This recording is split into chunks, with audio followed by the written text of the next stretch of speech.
I don't think you have to make a desperation move, but if he can get something done that makes sense, I don't think that's off the table. Welcome in, everybody, to a Tuesday edition of Birds 365 here on JAKIB Sports. I'm your host, Zander Krause. That's my co-host, Johnny Mac, John McMullen. A Tuesday edition and some breaking news happening around Eagle Land today. Johnny Mac, how you doing this Tuesday morning, brother? Doing well. Happy BG Day. Brandon Graham officially will be back, announcing that this morning at some point. BG will do it himself, but everybody knows it's a done deal. So stick here, Birds 365. I mean, you're going to get some substance over here, but it's good to see, BG back just from the standpoint of, literally the best guy I've ever covered. So from that standpoint, just having, and I remember that Nick Sirianni quote, every workplace needs a Brandon Graham. Every workplace could use a Brandon Graham. So just from the aspect, even before you get to football, just a good dude. Everybody likes, just one of those people that lights up a room. So it's a positive, and he can still play as he showed last year. Yeah. Yeah. Maybe this Eagles workplace is a guy that can use a Brandon Graham right now. John, I want to put that to the side, though, to start here on the show and just kind of talk football with Brandon Graham. Last year, John, I pulled it last night. I put it up on Twitter. He had 324 snaps last year, 79.3 PFF grade. Take of that what you will. He had 4 sacks and 21 pressures. He played in 13 football games last year, and he was the number 20 ranked edge rusher in all of the ranked edge rushers, and it was over 200 of them. So, again, an upper echelon type of player when he did play last year. I understand it was limited snaps, but I do have a sense of confidence, John, that BG can provide something for this team. Now, obviously, he's coming off a big injury, and I understand that can impact play, but I do feel a sense of optimism that BG can provide something for this team on the football field. I'm not talking about leadership because I think he obviously provides that. But how do you feel about the football element of adding Brandon Graham to the Eagles? Well, can't hurt. I'll tell you that. When Azeez Ojulari goes down to with a hamstring injury, I mean, last week it was Jalix Hunt, Josh Uche, Patrick Johnson, and that was it. Because remember, you're talking about multiple injuries. Nolan Smith on injured reserve. Obo is done for the season. So you were already up against it. Then you suffer another injury. They did a nice job persevering. Obviously, Jalix Hunt got a lot of plaudits for his ability in coverage, and rightfully so, getting the pick 6, and that turned out to be obviously a big play. So they did a nice job persevering, but you can see when you say that out loud, Jalix Hunt, Josh Uche, Patrick Johnson, that's not going to work long term. So you need some help. And obviously Nolan's coming back probably after the bye. And then, hopefully you have Nolan Smith and Jalix Hunt and Brandon Graham, and you have a more sustainable rotation. I don't think Brandon could play any more than 15 to 20 snaps. Yeah, I agree. But are those going to be competent snaps? I see no reason why not. Now, I don't know how much he's been preparing for this. There's been whispers ever since Nolan got hurt. Seems they want this as Darius Smith route, which I also agree with if he didn't retire. And he was performing well. So that's some bad luck. It's difficult to add difference makers at this point of the season. And you add in the fact that you can talk about, and by the way, this doesn't preclude Howie Roseman from doing something before November 4th. That's going to be a big question, John. Or people are going to be like, well, are they not going to make a move now? I don't know one way or the other. I don't think you have to make a desperation move, but if he can get something done that makes sense, I don't think that's off the table. And you've heard some of the names. Bradley Chubb, Jalen Phillips. Obviously, Miami's done, so they should be looking to sell. The Jets are done. They should be looking to sell. Doesn't mean they will. This stuff isn't easy. It's always a two-way street. You can get players like that. Maybe it'd be worth bringing in. But again, the second part I bring up all the time: football is not baseball. It's not basketball. It's not plug and play. And Brandon knows the system, knows Vic Fangio. Vic Fangio trusts him. That was one of my best predictions last year. I said, as soon as Vic Fangio sees Brandon Graham, he's going to play more than people expect. And that's exactly how it was going. Yep.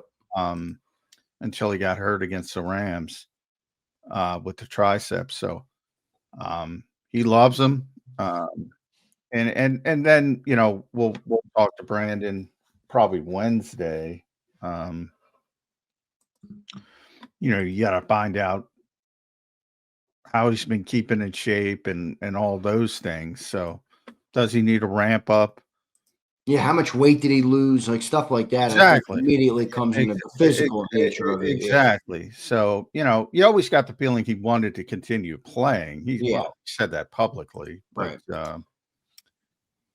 And sometimes you got to tear off the Band-Aid as a franchise and say, well, we got to go, but it hasn't worked. Their plan hasn't worked, and hampered by injuries as well. So that's part of it. If Nolan isn't hurt and missing this time, even if Obo, if Za'Darius doesn't retire, this probably doesn't happen. But that's the cards you've been dealt. And it's nice to have that break glass in case of emergency player who can probably give you those 15 to 20 effective snaps. John, if he does get 15 to 20, let's just use that number for now. How many of those, how do you think they will split that up? Do you think Vic is looking for help for setting the edge and early downs in the run game? Because BG is good at both. I mean, he was good at both all through last year. He played about an equal amount of pass rush snaps and run defense snaps. Where do you see him slotting in? I mean, you could see a world where, hey, let's keep Jalix out there on the pass rush snaps or something like that. How do you see that kind of part of it shaking out for when Brandon Graham will be on the field? Well, the beauty is he can do both, and he is very good at setting the edge. I think a lot of people look at the Eagles; they've been struggling at least a little bit at times in the run game. But I think that's the strength. That remains the strength of Jalix Hunt more than pass rush at this point.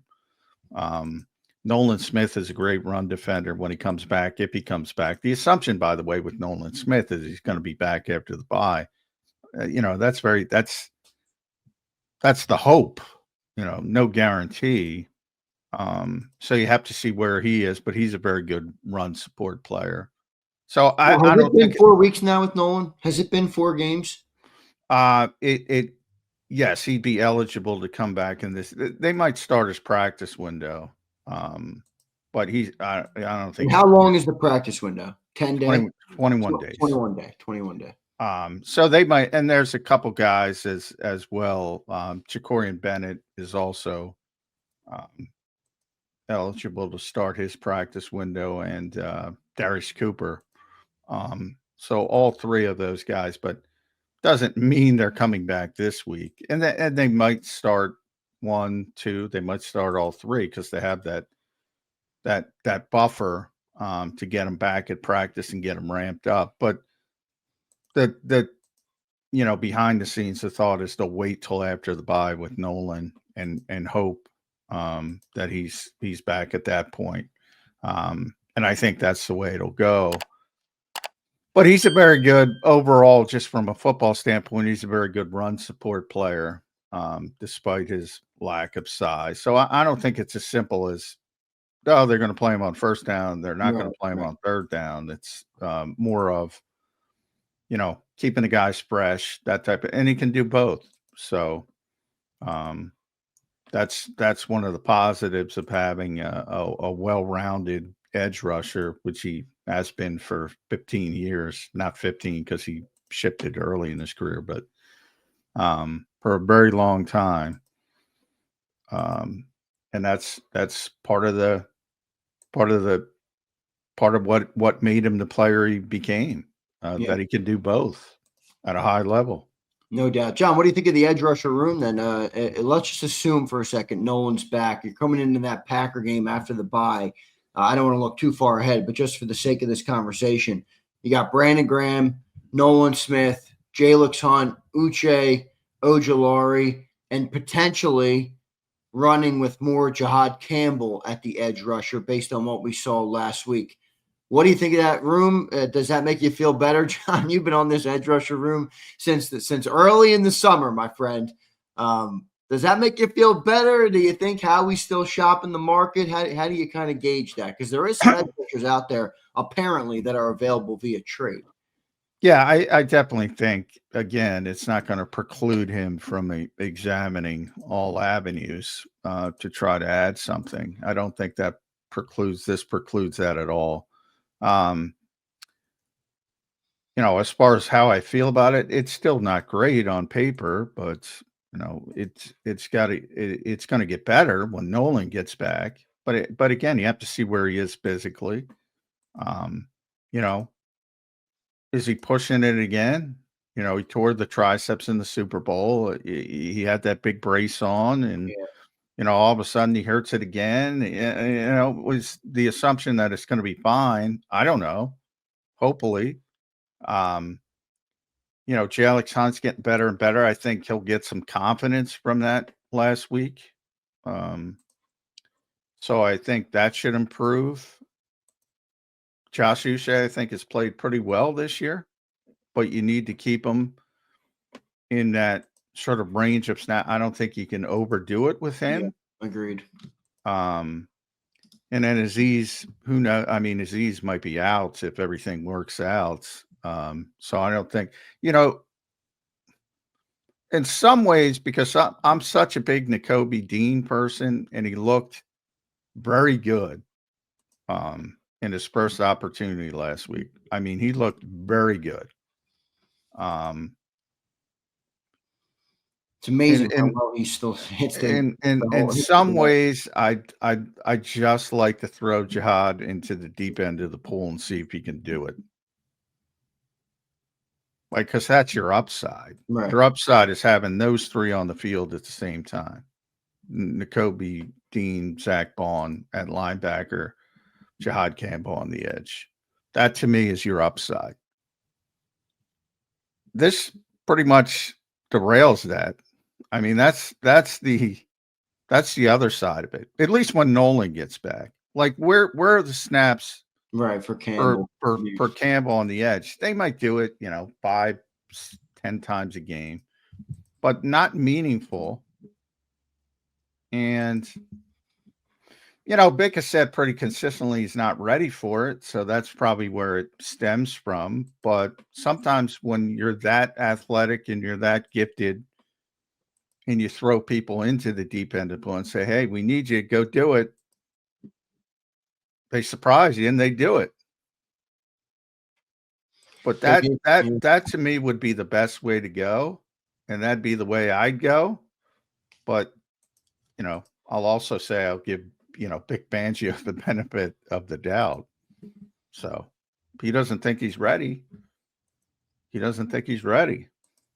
Yep, we'll see what ends up happening there. BJ will announce his return today at around 9 a.m. I think. Stick here on Birds 365. We'll cover it all for you guys all through the morning. Appreciate everybody being here. Don't forget to hit that like button. Don't forget to subscribe to the channel. Appreciate everybody for being here as always. Let's get to 250 likes today on Birds 365. And if you're listening after, drop your comment down below. I always try to read all the comments here on Birds 365. Appreciate everybody for being here. Let's go to the super chat real quick because it does apply to what we're talking about here.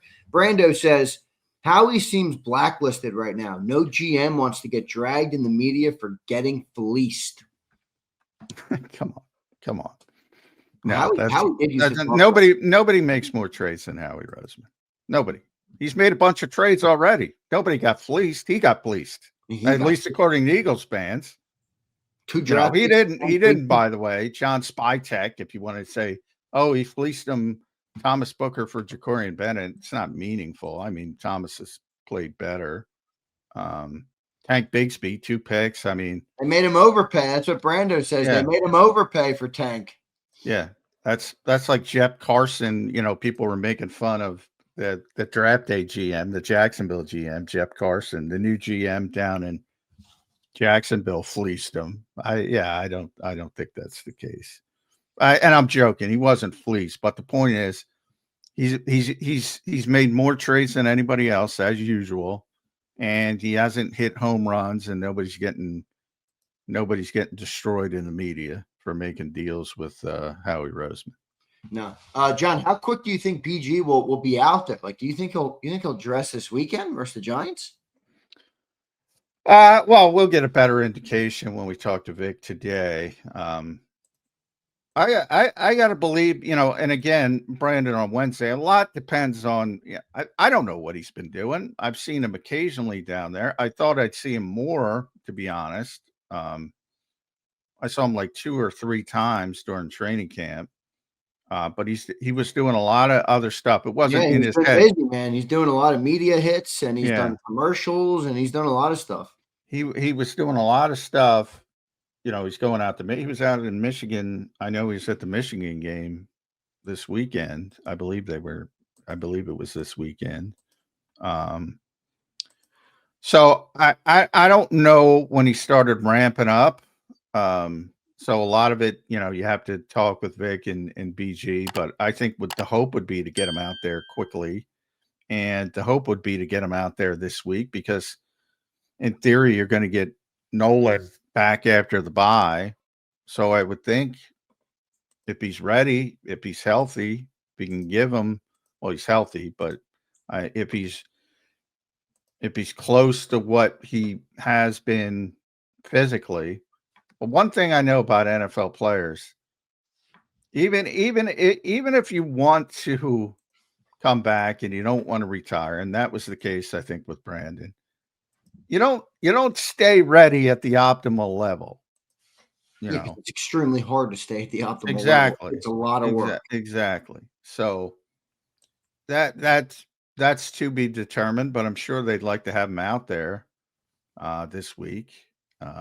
But we'll see. I mean, I don't know how close Brandon is to being ready, but I do know that Vic will not hesitate from the standpoint of he's got to ramp up with the system. And Vic has kind of made fun of the NFL's stupid rules on acclimation periods. Like, you need an acclimation period in training camp, but you don't need it in the regular season. You can walk off the street and play, just like Zadarius Smith. But Zadarius was staying ready because he had planned on coming in. So that's up to how Brandon feels. But I'm sure Vic's not going to hesitate to use Brandon Graham. John, are you hearing any specific names out there that the Eagles might be interested in to trade for? Anybody specific? And then I'll ask you to follow up with just your kind of opinion of how somebody you think would be a good fit. I know you've talked a little bit about it in the past, but now with Brandon Graham here, curious to hear how that might change it.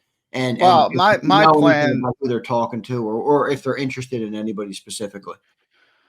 My plan, I've already said, is I would use Jahad Campbell on the edge and throw him in the deep end. I think that's the best way forward. So you think that's better than like a trade for a Jalen Phillips or a Bradley Chubb or somebody like that? Well, the second would be those guys because they have a history with Vic.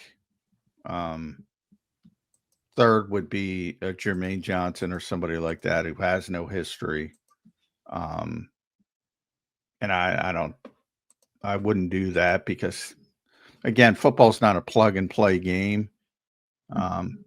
Like in baseball, you use all the term. You trade for a hitter, you put him in the lineup, and that's it. It's hitter versus pitcher. Vice versa, you trade for a pitcher, you throw him out every 5 days.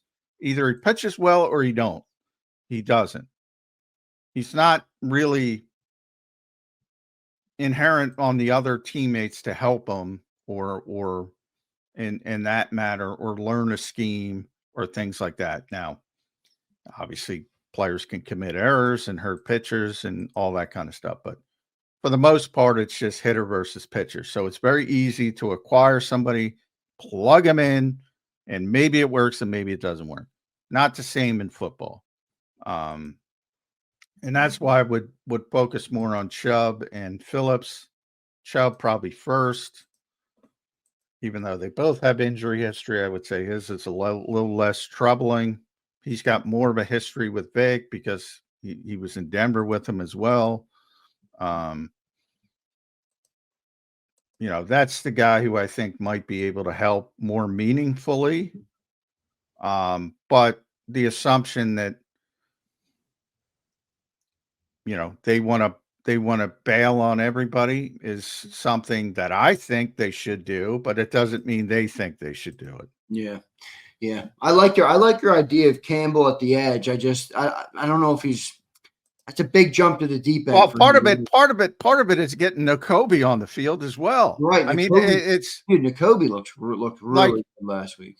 Like to me, like Nakobe is better than any of these edges we're talking about, but different position. And it's like, so it's like, what do you player on the field? He changed the run defense too, dude. I mean, that gap he shot when he got that guy behind the line of scrimmage, boy, Nakobe looked good there, man. It's impressive because that was obviously a very big injury, John, that we talked about all offseason, that not everybody recovers from that injury. So it was no guarantee that Nakobe would return and be the same player. So early returns on Nakobe are good. I'm curious to see what they end up doing with Nico Dean as well, but that's a later conversation for a later date. Maybe they would sign him in the season if they felt like it was necessary, but we will see what ends up happening. No, they're not going to sign him because I don't know if long term that's the this is it with Nico Dean. I think I'm still on that.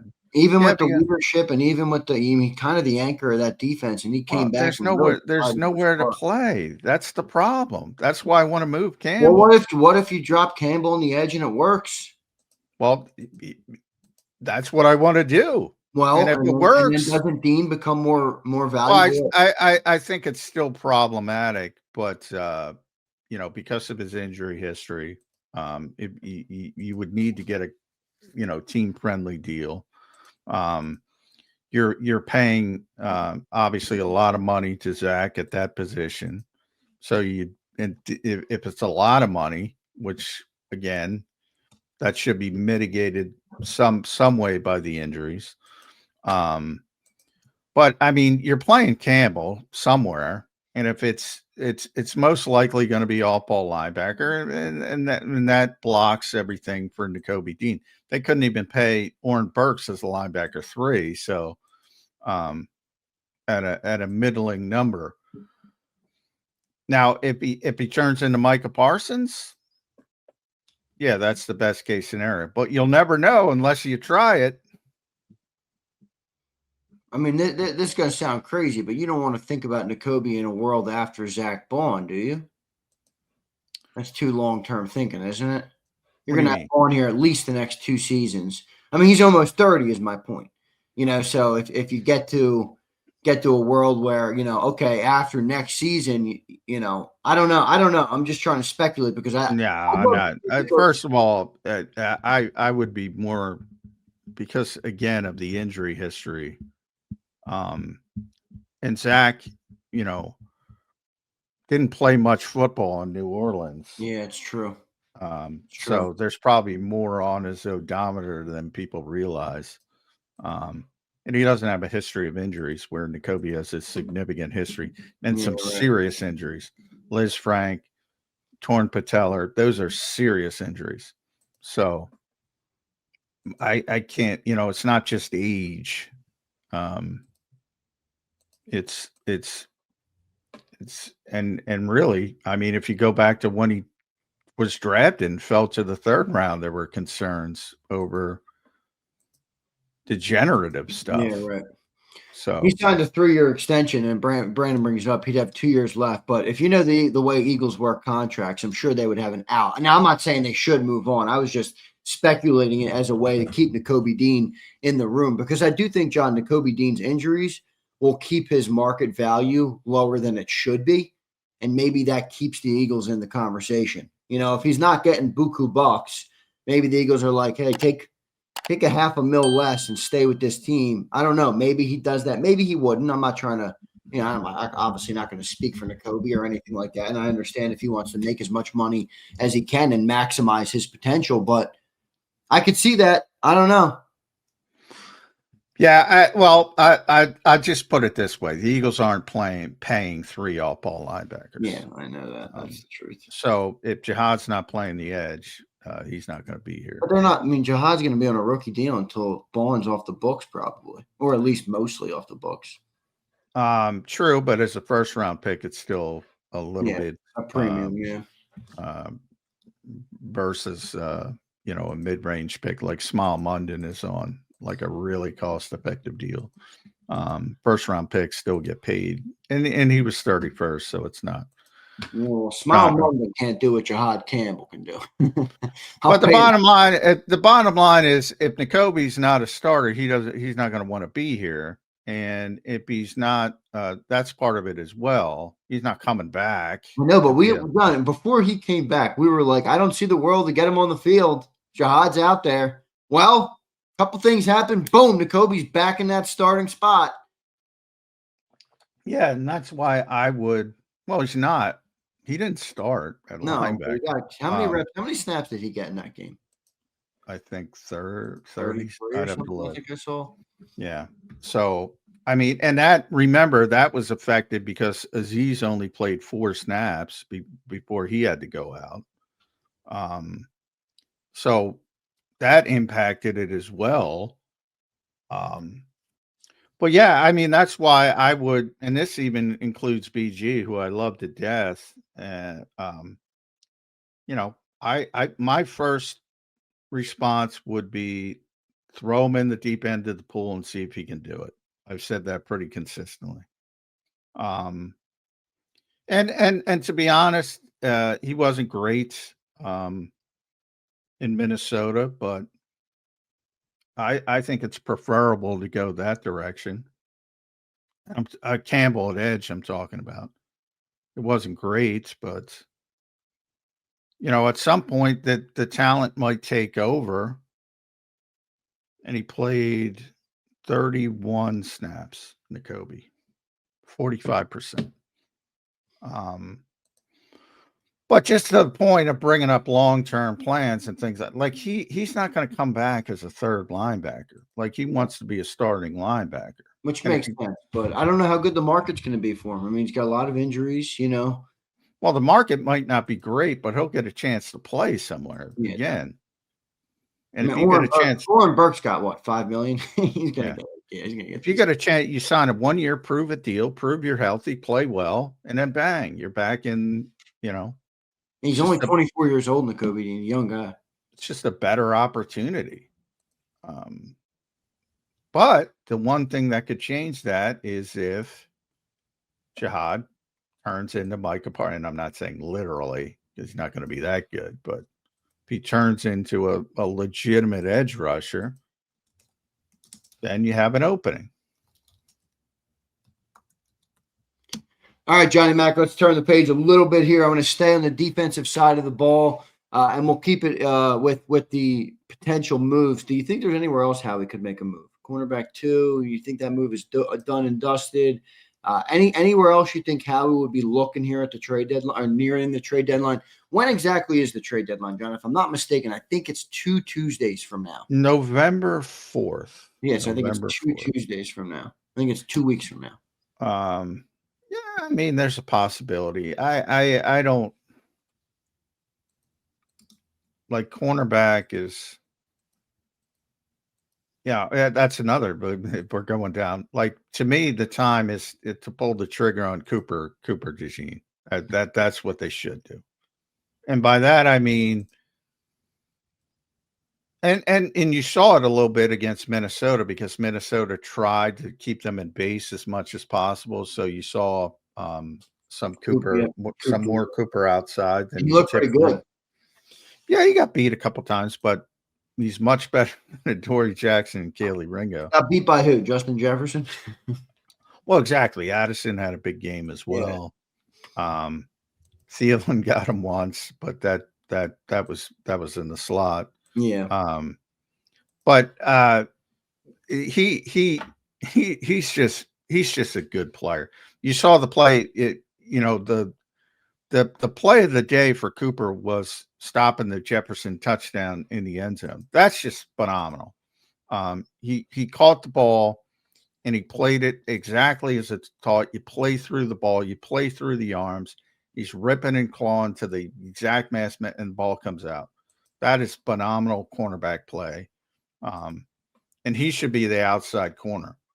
And then you don't have to worry about trading for Jacorian Bennett and trading for Tariq Woolen or somebody like that, who people are going to turn on inside of 2 weeks if they made a move like that.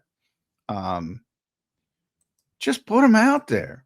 And I think the whole problem in the rare times I'll disagree with Vic is that this is another one.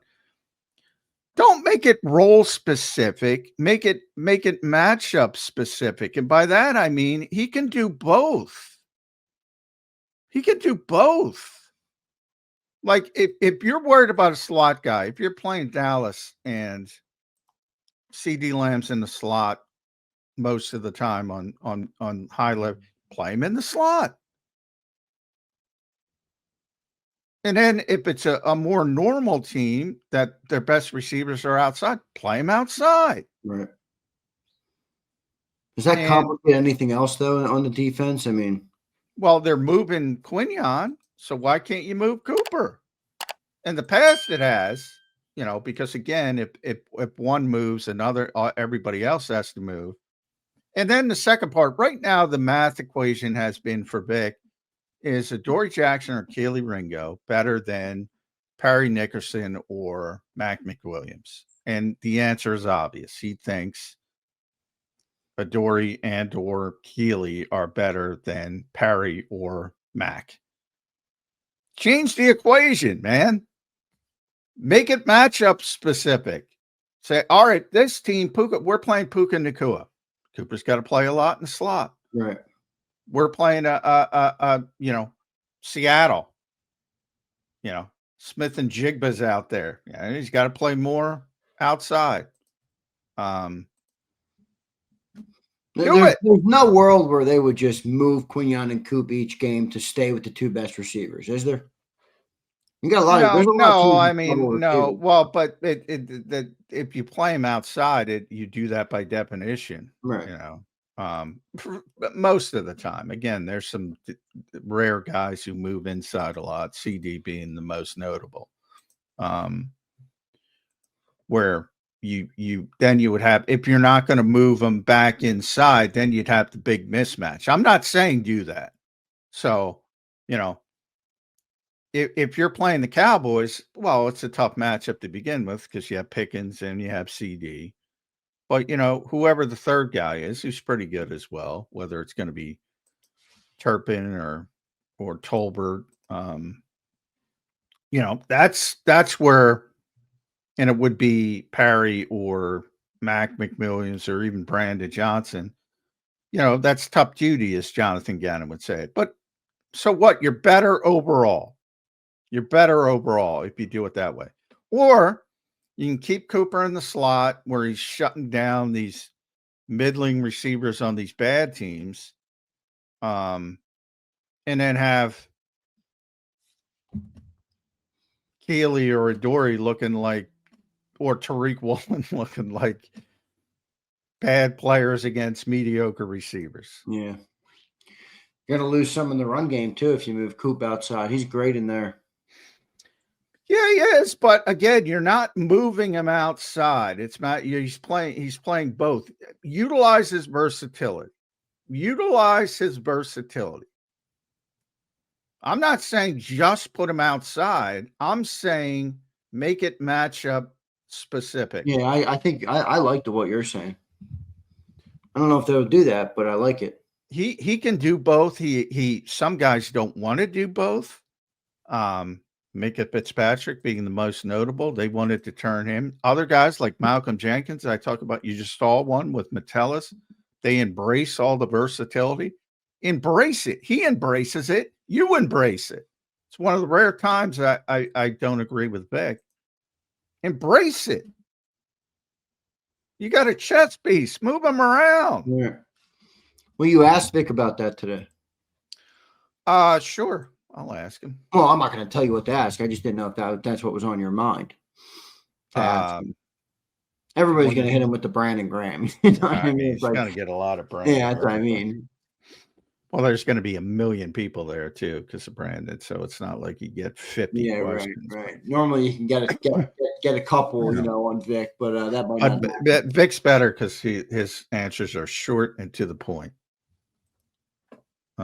So you get a lot of questions, whereas you might get 5 questions at a Nick Sirianni press conference because he's running out the clock. Vic just answers and moves on, which is a good thing.